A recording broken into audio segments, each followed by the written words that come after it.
मेरे बच्चे इतनी चिंता क्यों कर रहे हो? रात्रि हो गई है। रात्रि तो सोने के लिए है। तो फिर इतनी सोच में क्यों डूबे हो? सो जाओ। सब अपने बाबा पे छोड़कर सो जाओ।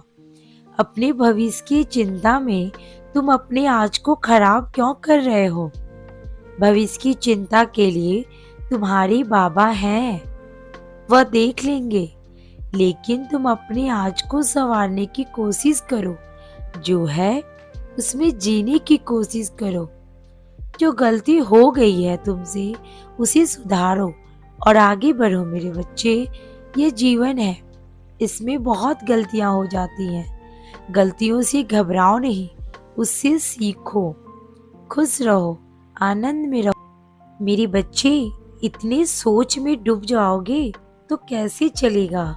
जो चल रहा है उसमें कहीं ना कहीं ईश्वर की मर्जी होती है। ईश्वर के बिना एक पत्ता भी नहीं हिलता।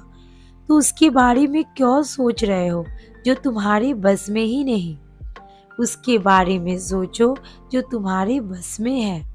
तुम्हारे कर्म कर्म करो, फल की चिंता मत करो। उसको देखने के लिए तुम्हारे बाबा है मेरे बच्चे। और सबसे महत्वपूर्ण बात, तुम्हारे पास जो है उसमें खुश रहो, संतुष्ट रहो। यह सोचो कि जो भी मेरे ईश्वर ने दिया वो बहुत दिया। अपने पुराने दिन याद करो, तुम कहाँ थे और कहाँ हो। यह सब तुम्हें मजबूत करेगा और सुकून भी देगा मेरे बच्चे। सुकून बहुत जरूरी है। किसी का देखकर लालच करना सही नहीं मेरे बच्चे।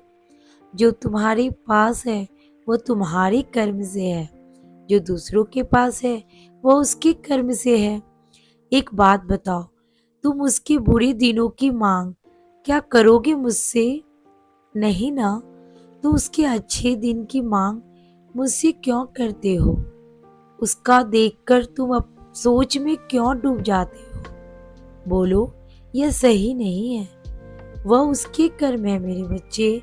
इसीलिए कह रहा हूँ, जो है बहुत है, यह सोचकर चलो तो सुकून भरी जिंदगी जियोगे। सुकून जीवन के लिए बहुत जरूरी है।